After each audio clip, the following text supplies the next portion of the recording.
मन करेला थाली तोहके कोरा में सबके सोझा लाइट के अजोरा में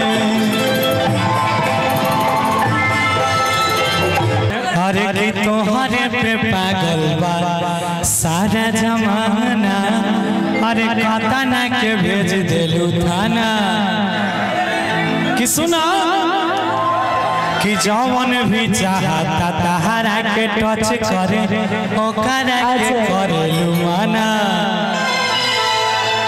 कि हमारा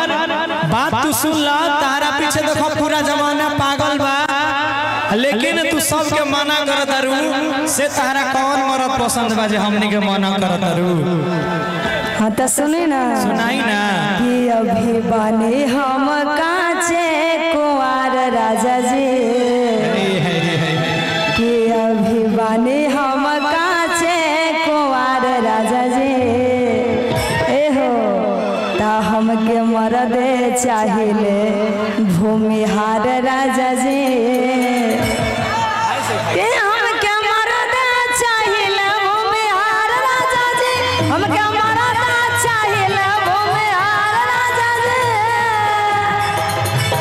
अरे तोहरे पे पागल बा सारा जमाना कतना के भेज देलू थाना जवन भी चाहता तोहरा के टच करे ओकरा के कर देलू माना अभी बने हम काचे कुंवर राजा जी अभी बने हम काचे कुंवर राजा जी हमके मरद चाहिए भूमिहार राजा जी हमके मरद चाहिए भूमिहार राजा जी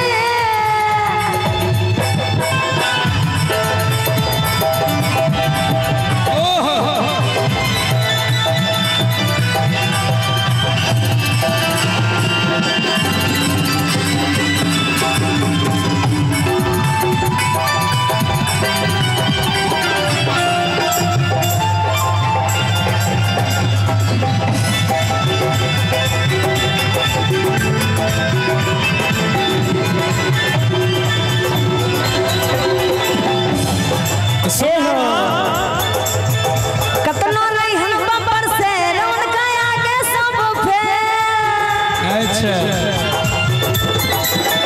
चाहे चली कतना कट्टा खींचे दे हमरा दुपट्टा बोला हमारो सुन ला मला गजरी रे ए मला गजरी रे कवन खेला तारू खेल काहे बभना के तू लगावा तारू छेल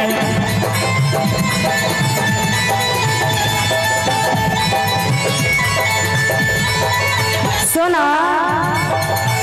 चोली खोले न देव तोहके हमार राजा जी चोली खोले ना देव तोहके हमार राजा जी ए हो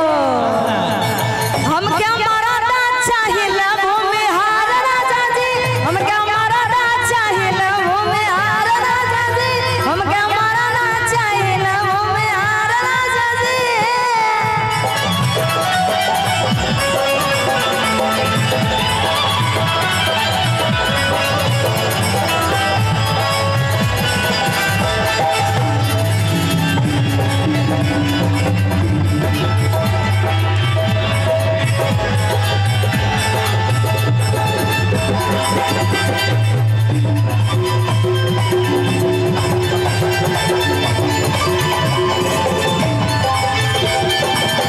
आगे बताव सुना सुनाव सुना बिकिरा सान हमके बढ़ता टेंशन एक गौरव गायक सन चाहे हमके मरा ई कहत रे भैया एकर कहावत बा कि सुनो बिकी रोशन हमार बढ़त टेंशन तारा ज्यादा मरो भूमियार के शौक बा तो हमरो सुन लो। एगो भाव हमारे सुशील भैया कहत रे कौनो दिनवा शिकार हो जाइबू, कौनो दिनवा शिकार हो जाइबू, हमसे मिलबू हमार हो जाइबू, हो जाइबू, कौनो दिनवा शिकार हो जाइबू, कौनो दिनवा शिकार हो जाइबू।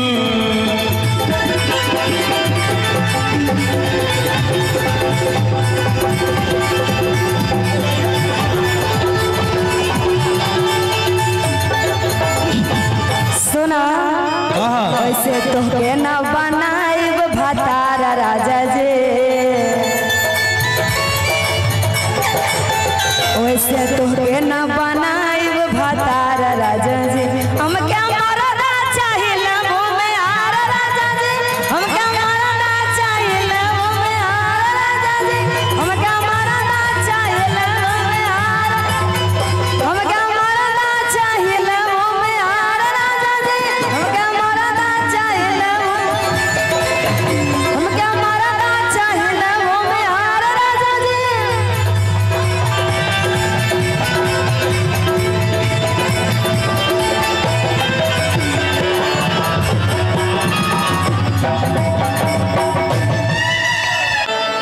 एगो लड़का एगो लड़की एक दूसरा से बड़ा प्यार करे रहे। एक बेर के बात है, वो लड़की के बियाह तय भ गेले। एक दिन लड़का बेचारा ओकरा याद में तरपत तरपत भूखल प्यासल ओकरा फोन कर लगे, ओकरा फोन करके कहे छे कि ओ बेवफा तेरी यादों को मैंने दिल से मिटाया नहीं, अरे ओ बेवफा तेरी यादों को मैंने दिल से मिटाया नहीं अभी, और तू किसी और की हो जाएगी तो हो जा, मगर इस दिल ने तुझे भुलाया नहीं अभी। लड़का कैसे भैया